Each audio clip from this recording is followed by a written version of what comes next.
বাংলাদেশে চলমান যে পতাকা বিতর্ক, পতাকায় কালিমা তাইয়্যেব লেখা, সেই বিতর্কে নতুন মাত্রা যোগ হয়েছে এবং যার ফলে বাংলাদেশের স্বরাষ্ট্রমন্ত্রীকে ডেকে বাংলাদেশে মার্কিন রাষ্ট্রদূত ভীষণ ক্ষোভ প্রকাশ করেছেন। এর সাথে রয়েছে ক্যান্টনমেন্টে যে শিখা অনির্বাণ নিভে গেছে, সেই শিখা অনির্বাণ নেভার ব্যাপারে সরকার ও সামরিক বাহিনীর ভিন্ন ভিন্ন বক্তব্য নিয়ে ব্যাপক সমালোচনা চলছে। এছাড়া পাহাড় অশান্ত হয়েছে টেকনাফ সীমান্তের ওপারে মিয়ানমারের রাখাইন প্রদেশ এবং আশেপাশের জায়গাগুলো। আজকে এই বিষয়গুলো নিয়ে কথা বলবো, শেষ পর্যন্ত সাথে থাকবেন। কুয়ালালামপুরে খুব ব্যস্ত সময় কাটছে, যে কারণে আমি একটু দেরি করে রাতে ভিডিওগুলো রিলিজ করছি। এটি আমি কোনোভাবেই এগিয়ে আনতে পারছি না, এ কারণে আমি দুঃখিত। আমি অস্ট্রেলিয়া না ফেরা পর্যন্ত এই সমস্যাটা একটু থাকবে, কিন্তু খুব ইন্টারেস্টিং কিছু ইনফরমেশন আজকে সারাদিনে পেয়েছি। তার মধ্যে প্রথমটা হলো, আপনারা জানেন যে এই কলেমা তৈয়ব লেখা পতাকা নিয়ে জঙ্গিরা সারা দেশে পতাকা উড়াচ্ছে, এর মধ্য দিয়ে তারা তাদের উপস্থিতি জানান দিচ্ছে এবং এই উপস্থিতিটাকে স্বরাষ্ট্রমন্ত্রী স্রেফ ফান বলে এড়িয়ে যেতে চেয়েছিল এবং গত বৃহস্পতিবার এই নিয়ে মার্কিন রাষ্ট্রদূত একবার কথা বলেছেন। তো সেটার আরও ডেভেলপমেন্ট হয়েছে আজকে বৃহস্পতিবার। আমি প্রথমে একটা ছোট্ট ভিডিও ফুটেজ দেখাই, তারপরে আলোচনাটা করি। আসসালামু আলাইকুম রহমতুল্লাহ।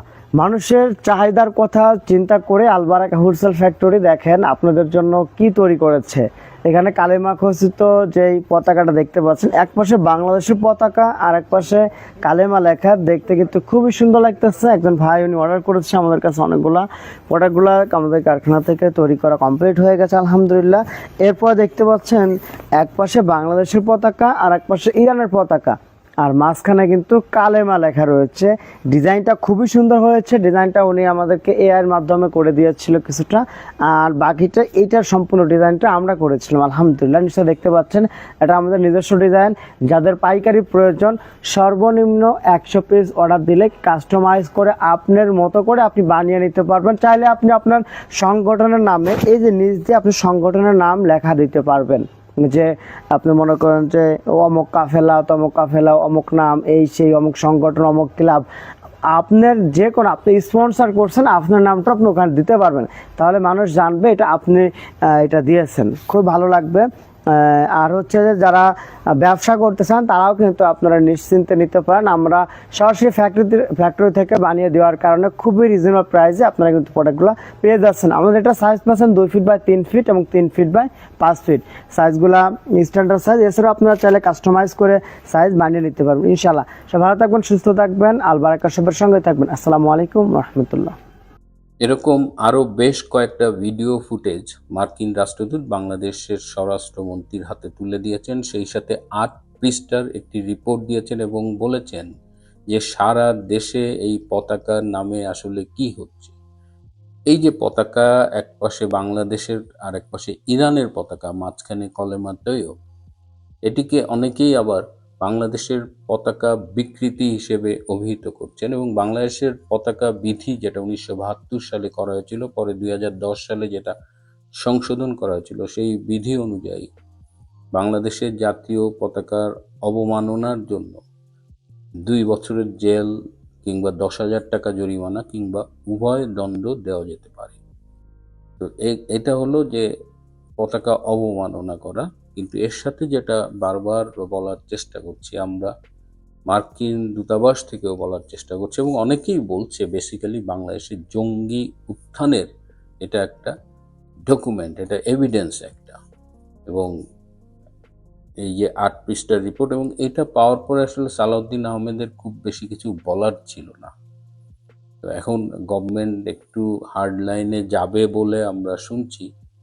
দেখা যাক এই যে মার্কিন রাষ্ট্রদূতের এই ক্ষোভ কোথায় গিয়ে পড়ে। এবং আরও যেটা মিডিয়া আসছে না, এইগুলো তো সামাজিক যোগাযোগ মাধ্যমে আমরা কিছু পাচ্ছি, মিডিয়ায় পাচ্ছি না, যে বিভিন্ন জায়গায় আমেরিকার পতাকা একে বা পতাকার ছবি দিয়ে সেখানে ক্রস চিহ্ন দেওয়া হচ্ছে। তো এটা তো এমনিতেই বাংলাদেশে এখন যে কোনো সময়ের চাইতে মার্কিন বিরোধী মনোভাব চাঙ্গা, তার সাথে রয়েছে এই জঙ্গিদের মার্কিন বিরোধী কার্যক্রম এবং জঙ্গিবাদ প্রসারের কার্যক্রম, সবকিছু নিয়েই আমেরিকা এই মুহূর্তে ভীষণ উদ্বিগ্ন। তারা বাংলাদেশের স্বরাষ্ট্রমন্ত্রীকে তাদের উদ্বেগের কথা জানিয়েছে, সুনির্দিষ্ট প্রমাণ তাদের হাতে তুলে দিয়েছে। এবার হলো যে শিখা অনির্বাণ নিয়ে যে কথাটা বলছিলাম, আমরা বলেছিলাম 1 সপ্তাহের বেশি এটা বন্ধ, কিন্তু এখন আমি খোঁজ নিয়ে দেখলাম যে এটা 1 মাসের বেশি এটা নিভিয়ে দেওয়া হয়েছে এবং এটা প্ল্যান্ড ওয়েতে নিভিয়ে দেওয়া হচ্ছে। আমার সূত্র নিশ্চিত করেছে জেনারেল ওয়াকার খানের নির্দেশে এটি নিভানো হয়েছে। কিন্তু এটা নিয়ে এখন আইএসপিআর তারা একরকম ভাষ্য দিচ্ছে, আবার সরকারের তথ্য উপদেষ্টা তিনি আর এক রকম কথা বলছেন। তথ্য উপদেষ্টা ডাক্তার জাহিদুর রহমান বলেছেন যে এটা সত্যি না, এটা নাকি গুজব। শিখা অনির্বাণ যে নিভে আছে 1 মাসের বেশি সময়, এটা যেহেতু উনি জানেন না বা উনি দেখেননি, সুতরাং এটা বলছে এটা গুজব। উনি সাংবাদিকদের নসিহত করছে এই ধরনের গুজব যেন তারা স্প্রেড না করে। আবার আইএসপিআর বলতেছে যে জাতীয় যে এখন গ্যাসের ক্রাইসিস, অনেক ক্রাইসিস, তো এখন সব কিছুতে ব্যয় সংকোচন নীতি একটা চলছে সরকারের, তারই অংশ হিসেবে এই গ্যাস সরবরাহ বন্ধ করা হচ্ছে। তার মানে সরকারের খরচ কমাচ্ছে সোজা কথায়। আমরা খোঁজ নিয়ে দেখলাম যে এই শিখা অনির্বাণের জন্য মাসে 6,100 টাকার গ্যাস লাগে, একটু বাড়িয়ে বললে 7,000 টাকার গ্যাস লাগে। তো একটা দেশের সামরিক বাহিনীর তার মুক্তিযুদ্ধে যে বিশাল অবদান, যে স্যাক্রিফাইস, আত্মত্যাগ, তার জন্য একটা দেশ, একটা জাতি মাসে 7,000 কিংবা 10,000 কিংবা 20,000 টাকা খরচ করতে পারবে না। ব্যয় সংকোচনের নামে এটা বন্ধ করে দিতে হবে, এটা কোন গর্ধব বিশ্বাস করবে? এটা যে মুক্তিযুদ্ধের চেতনাকে চ্যালেঞ্জ করা, ক্ষতিগ্রস্ত করা, মুক্তিযুদ্ধের শহীদদের অপমান করা, এটা বুঝতে তো রকেট সায়েন্টিস্ট হতে হয় না। একে হলো নিজেদের মধ্যে সমন্বয় নেয়, এক এক মন্ত্রী এক এক উপদেষ্টা এক এক রকম কথা বলে। আবার আইএসপিআর যখন জনমত বিপক্ষে যায় তখন আবার অন্য কথা বলে। প্রথম কিন্তু আইএসপিআর বলছিল যে কিছু কারিগরি ত্রুটির কারণে এটা বন্ধ আছে, তারা এই মেশিন ট্যাশিন, পাইপ লাইন ট্যান এগুলো ঠিক করতেছে। পরে তারা বললো সরকারের ব্যয় সংকোচনের নীতির অংশ হিসেবে এটা করছে। তো এটা নিয়ে দিন দিন জনগণের মধ্যে ক্ষোভ বাড়ছে। এবার আসি পাহাড় এলাকায়। পাহাড় কিন্তু ভীষণ অশান্ত হয়ে উঠেছে। একদিকে কুকিচি ন্যাশনাল ফ্রন্টের সাথে বাংলাদেশ সেনাবাহিনী, বিজিবি এবং সারপ্রাইজিংলি পার্বত্য চট্টগ্রাম জনসংহতি সমিতি জেএসএস তারা সম্মিলিতভাবে কুকিচিনের উপরে আক্রমণ করেছে এবং কুকিচিন ন্যাশনাল ফ্রন্ট তার পাল্টা জবাব দিয়েছে। এবং কুকিচিন ন্যাশনাল ফ্রন্ট দাবি করছে যে তাদের আক্রমণে 4 জন সেনা সদস্য নিহত হয়েছে এবং 2 পক্ষের অনেকেই হতাহত হয়েছে। এই অশান্ত পরিবেশ, এই সংঘর্ষ কিন্তু এখনো থেমে যায়নি, এটা চলছে। এই কথা যখন বলছি তখন আপনারা অনেকেই দেখেছেন যে টেকনাফ সীমান্তের ওপারে মিয়ানমার অংশে ব্যাপক বোমাবর্ষণ হয়েছে এবং সেই বোমাবর্ষণের ধোঁয়া উঠছে, সেই ভিডিও সামাজিক যোগাযোগ মাধ্যমে ভাইরাল হয়েছে। এখানে মিয়ানমারের জান্তা সরকার বোম্বিং অ্যাটাক করেছে, বোমাবর্ষণ করেছে সেখানে বিচ্ছিন্নতাবাদী এবং জঙ্গি গোষ্ঠীর উপরে, এবং সর্বশেষ খবর পাওয়া পর্যন্ত 9 জন জঙ্গি নিহত হয়েছে। যেটা ব্রেকিং নিউজ সেটা হলো আরাকান আর্মির প্রধান গুলিবিদ্ধ হয়ে আহত হয়েছেন এবং তিনি বর্তমানে চট্টগ্রামের একটি হাসপাতালে কঠোর গোপনীয়তার মধ্যে চিকিৎসা গ্রহণ করছেন। তো এই অবস্থায় পাহাড়, বাংলাদেশ মিয়ানমার সীমান্ত উত্তপ্ত, সরকারের মধ্যে সমন্বয় নেই এবং সারা দেশ জুড়ে জঙ্গিদের উত্থান। ভবিষ্যৎ আমাদের সামনে কি নিয়ে অপেক্ষা করছে এখন সেটি দেখবার পালা। কারণ আওয়ামী লীগ তো এখন আবার রিসার্জেন্ট হচ্ছে। শেখ হাসিনা আসবেন বাংলাদেশে, তাকে মেরে ফেলার জন্য জঙ্গি লাগবে না? অনেক জঙ্গি লাগবে। বর্তমানে বাংলাদেশে যেই পরিমাণ চরমপন্থী আছে, এটা তো সারা পৃথিবীকে, আমি আবার বলছি, সারা পৃথিবীকে ডিস্টেবিলাইজ করার জন্য যথেষ্ট। শুধু বাংলাদেশ না, আপনার 3 থেকে 500 জঙ্গি হলে মার্কিন যুক্তরাষ্ট্র ডিস্টেবিলাইজড হয়ে যাবে। যদি আপনি হাসনাত সার্জিসরা যেই ফরম্যাটে ছিল, 300 হাসনাত সার্জিসকে মার্কিন যুক্তরাষ্ট্রে ঢুকিয়ে দিতে পারতেন, তারা কিন্তু মার্কিন যুক্তরাষ্ট্র দখলও করে ফেলতে পারত। শুধু 92-93 সালে কাবুল শহরে জঙ্গিদের দ্বারা নিহত জঙ্গিদের সংখ্যা ছিল 25 থেকে 30 হাজার। সৌদি আরবের গঠনের পর থেকে, ইসলামিক প্রজাতন্ত্র তো না, সৌদি আরব অর্থাৎ কিংডম অফ সৌদি আরবিয়া গঠনের পর থেকে আজ পর্যন্ত সৌদি আরবে কোনো মৌলবী কোনো ধর্মের কথা প্রচার করতে পারে না যদি সে কথাটা প্রচারের পেছনে সৌদি সরকারের অনুমোদন না থাকে। সম্প্রতি ঢাকা শহরে আইসিস, আল কায়দা সহ বিভিন্ন জঙ্গি সংগঠনের পতাকা ওড়ানোর পর সারা দেশের মানুষ মনে হচ্ছে একটু লড়ে চড়ে বসেছে।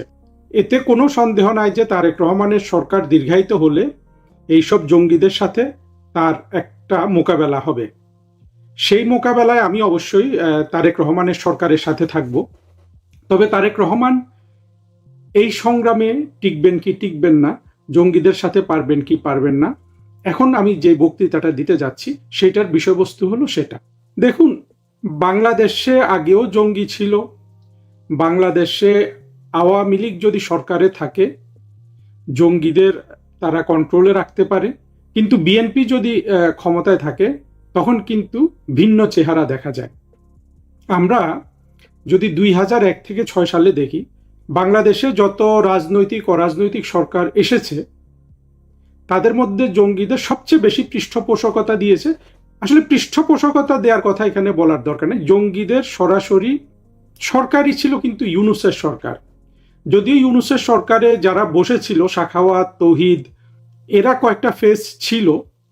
সাখাওয়াত তো মোটামুটি আধা জঙ্গি একটা লোক। এই লোকের বুদ্ধি অত্যন্ত জড় প্রকৃতির এবং সে ডক্টরেটও করেছে কলিমুল্লার মাধ্যমে। এই ধরনের জড় বুদ্ধি প্রতিবন্ধী লোক ইউনূসের সরকার চালিয়েছে, আর চালিয়েছে সরাসরি জঙ্গি মতবাদের লোক, যেমন আদিলুর রহমান, নাহিদ, মাহফুজ, সজীব। এগুলো তো সব আত্মঘাতী জঙ্গি ছিল। পরবর্তীতে হাতে অর্থ পেয়ে এগুলো আপাতত জঙ্গিবাদ ছেড়ে দিয়ে এখন অর্থ ভোগে নেমে পড়েছে। এই ইউনূসের সরকার বাদ দিলে 2001 থেকে 2006 সালে বিএনপির যে সরকারটা ছিল, তারা ছিল বাংলাদেশের সবচেয়ে বেশি জঙ্গি বান্ধব সরকার। দেখবেন ওই সময়ে বিখ্যাত বাংলা ভাই আর শায়ক আব্দুর রহমানের উদয় হয়েছিল।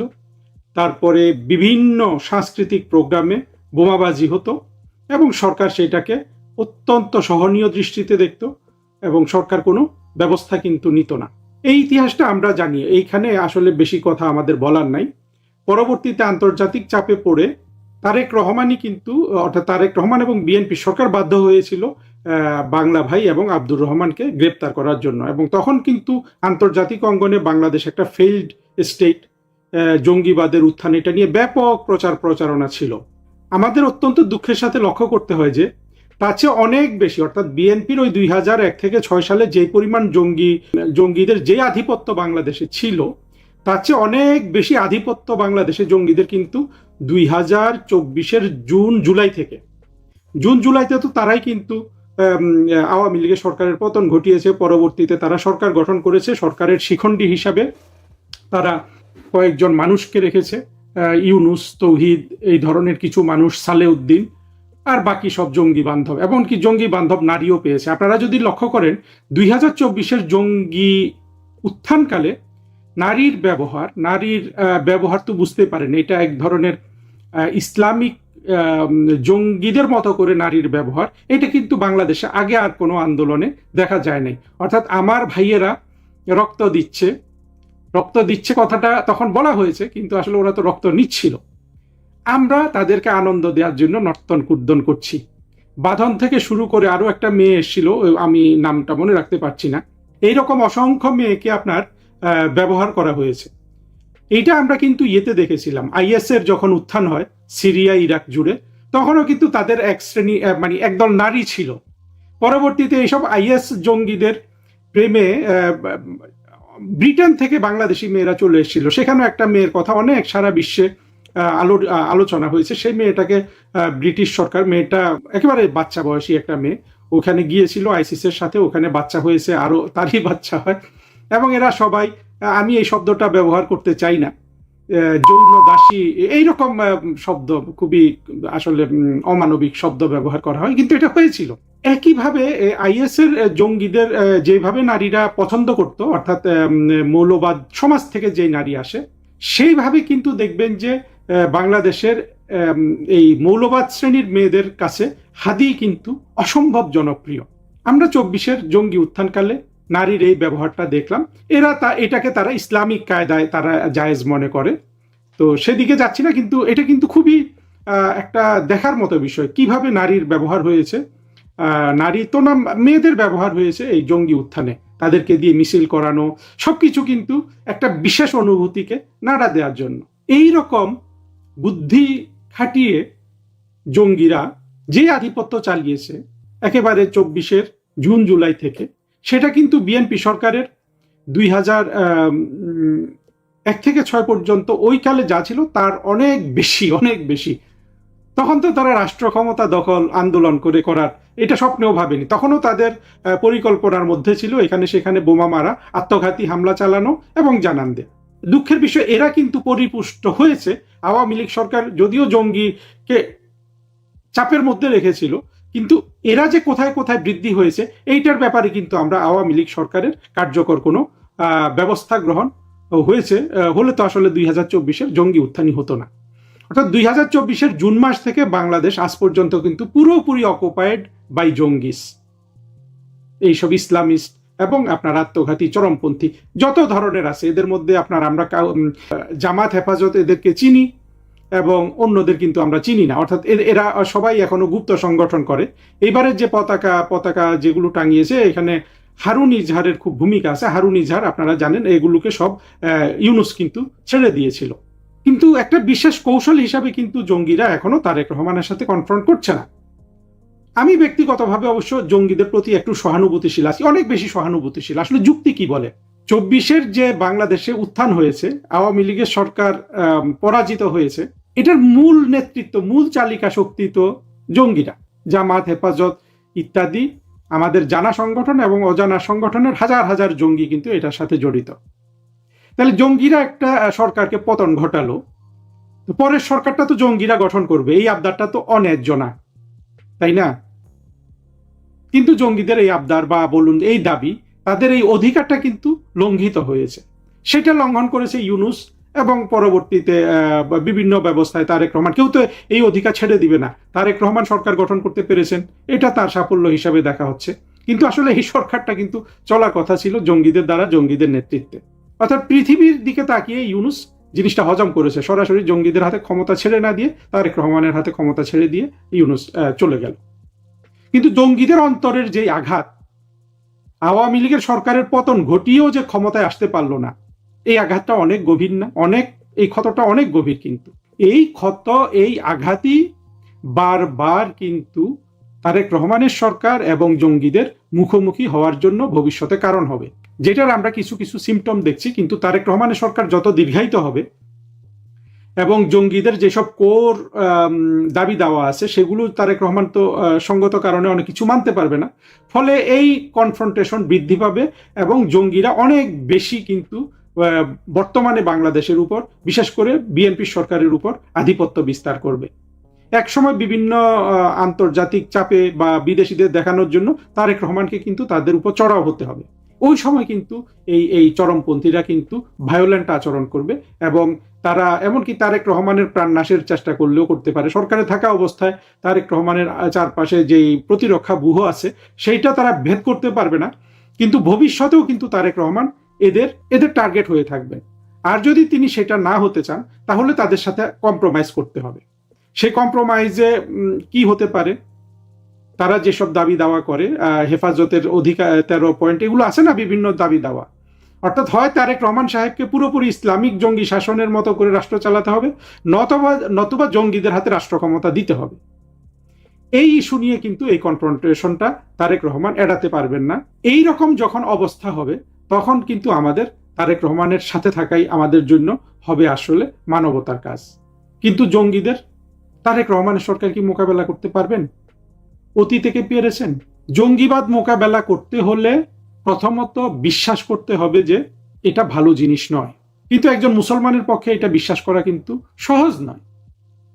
ফলে আপনাকে মুসলমান থাকা এবং সেখান থেকে জঙ্গিকে পৃথক করা, এইটা একটা গুরুত্বপূর্ণ কাজ হয়ে যায়।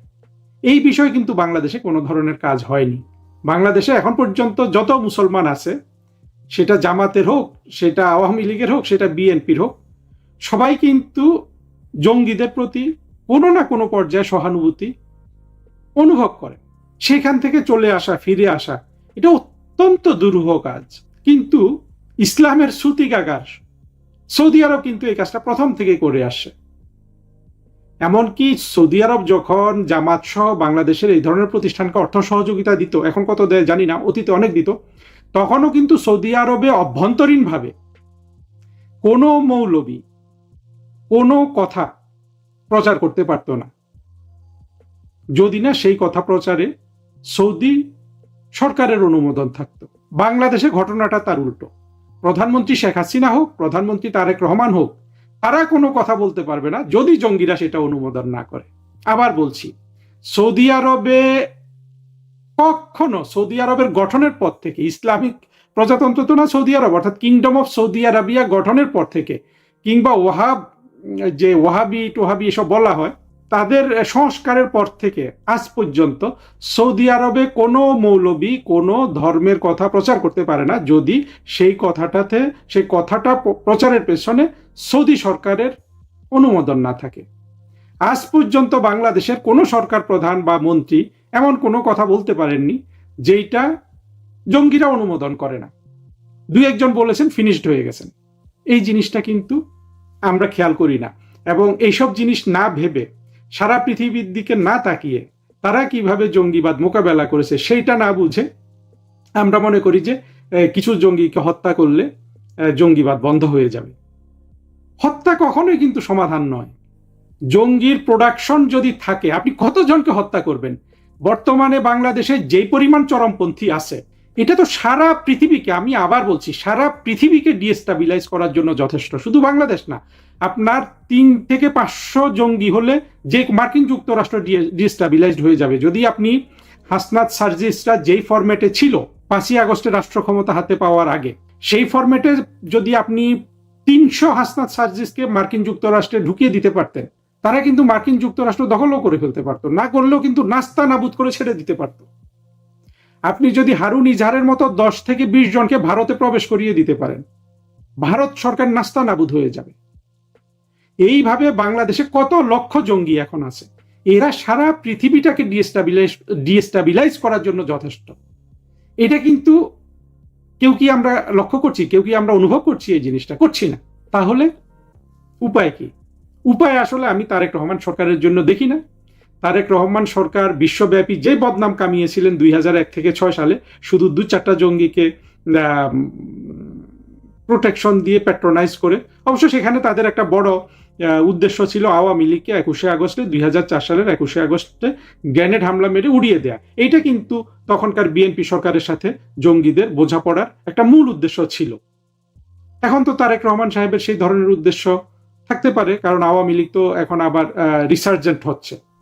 শেখ হাসিনা আসবেন বাংলাদেশে, তাকে মেরে ফেলার জন্য জঙ্গি লাগবে না? অনেক জঙ্গি লাগবে। ফলে তারেক রহমানের সাথে জঙ্গিদের সম্পর্ক হলো, কিন্তু সম্পর্ক ঐতিহাসিকভাবে খুব ক্লোজ, কিন্তু সরকারে থাকলে সম্পর্কটা ক্লোজ হওয়া ডিফিকাল্ট, কারণ সারা পৃথিবী তাকিয়ে থাকে। ফলে সম্পর্কটা হবে অম্ল মধুর।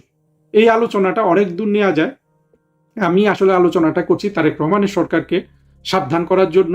আমি জানি না তিনি কিভাবে এই বিপদ মোকাবেলা করবেন, যেই বিপদ তিনি নিজে, যার প্রতি তার প্রীতি আছে, যেই বিপদ তিনি এখন সরকারের প্রধানমন্ত্রী থাকা অবস্থায় না পারবেন গিলতে, না পারবেন বের করতে। কিন্তু সেটা যাই হোক, আমি তারেক রহমান সরকারকে সমর্থন দিব। তবে আমি কাউকে মেরে ফেলা, রাস্তাঘাটে মেরে ফেলা, এগুলো আসলে সমর্থন করি না, অত্যই কষ্ট লাগে। কিন্তু সারা পৃথিবীর দিকে তাকিয়ে দেখেন, পাকিস্তান সবচেয়ে বেশি জঙ্গি মেরেছে, রাস্তায় পিটিয়ে মেরে, রাস্তায় গুলি করে মেরেছে জঙ্গিরা। এইটা শুধু ইউনুসের আমলে দেখেছি পিটিয়ে মারা। জঙ্গিরা হয় জবাই করে, গুলি করে, বেশিরভাগ জবাই করে। আলজেরিয়াতে দেখেছে 2 থেকে 2.5 লাখ মানুষকে জবাই করা হয়েছিল পুরো 1990-এর দশকে। সারা পৃথিবীতে আপনি জঙ্গিদের ক্ষমতা দিয়ে দেন, রাষ্ট্র ক্ষমতা, তারা কিন্তু একে অন্যকে আপনার জবাই করবে। আজকে বাংলাদেশের জামায়াত হেফাজত এক হয়ে গেছে না, যদিও মনে হচ্ছে এক হয় না, কিন্তু এক আছে। আপনি তাদেরকে কালকে রাষ্ট্র ক্ষমতা হাতে দেন, এরা কিন্তু আবার তখন কে কাফের না, প্রত্যেকে তো প্রত্যেকের দৃষ্টিতে কাফের, তারা কিন্তু আবার খুনাখুনি শুরু করবে। এটা সবচেয়ে বেশি আমরা দেখেছি আলজেরিয়া, অবশ্য একটু ভিন্ন প্রেক্ষাপট। জঙ্গিরা যে জঙ্গিদের খুন করে, এইটা আমরা দেখেছি সোভিয়েত ইউনিয়নের কে তাড়ানোর জন্য আফগানিস্তানে যেসব জঙ্গিদের নেওয়া হয়েছিল তাদের মধ্যে। শুধু 92-93 সালে কাবুল শহরে জঙ্গিদের দ্বারা নিহত জঙ্গিদের সংখ্যা ছিল 25 থেকে 30 হাজার। 2 বছরে শুধু জঙ্গিদের দ্বারা নিহত, খুন করা জঙ্গি সংখ্যা ছিল 25 থেকে 30 হাজার। আপনারা একটু ইতিহাসটা ঘেটে দেখবেন। তখন এদের সবাইকে মুজাহিদিন বলা হতো, এদের বড় বড় নেতা ছিল তখন, কিন্তু এই নামগুলো আসতো: আহমদ শাহ মাসুদ, গুলবুদ্দিন হেকমতিয়ার, বুরহানুদ্দিন রব্বানি, এরকম অনেক নাম। আমার এই 3টা মনে আছে। এর মধ্যে 2 জনকে কিন্তু আবার আত্মঘাতী জঙ্গিরা খুন করেছে, নিজেরাও মুজাহিদ সর্দার বা জঙ্গি নেতা, আবার খুনও করেছে প্রতিপক্ষের জঙ্গিরা। আরো 2-1 জন বেঁচে আছে হয়তো এখনো, কিন্তু বেশিরভাগ খুন হয়ে গেছে। যত মুজাহিদিন কমান্ডার ছিল, শুধু একজন বেঁচে আছে, মানে প্রমাণিত বেঁচে আছে, যার নাম হলো জেনারেল আব্দুল রশিদ দোস্তাম। কারণ দোস্তাম ছিল উজবেকরা সাধারণত উজবেক এবং ওই অংশটা যারা প্রাক্তন সোভিয়েত প্রজাতন্ত্রগুলো থেকে এসে, তারা সোভিয়েতদের শাসনের ফলস্বরূপ অনেক বেশি সেকুলার মানুষ, এই জন্য আব্দুল রশিদ দোস্তাম বেঁচে আছে। কিন্তু বাকি জঙ্গি নেতারা বেশিরভাগ কিন্তু খুন হয়ে গেছে জঙ্গিদের হাতে। ফলে আপনি বাংলাদেশে জঙ্গিদেরকে যে ক্ষমতা ছেড়ে দিলে অনেকে যে ভাবেন যে শান্তি চলে আসবে, সেটাও কিন্তু আসবে না। ফলে এদের সাথে একটা কনফ্রন্টেশন হবেই, সেটা বিএনপি সরকার হোক, সেটা আওয়ামী লীগের সরকার হোক, এমনকি জামাতের সরকারের সাথেও এটা কনফ্রন্টেশনটা হবে। এবং জামাতকে জঙ্গিরা নিধন করবে, জামাত নিজেরাই জঙ্গি, জঙ্গিদের মধ্যে সেই ধরনের আপনার এই খুনাখুনি হবে। আমি জানি না আমাদের দেশের মানুষ এই বিপদ নিয়ে সম্পর্কে কতটা সচেতন আছে। আপাতত তারেক রহমান যেহেতু প্রধানমন্ত্রী আছে, তার সচেতনতার জন্য এই আলোচনাটা করলো।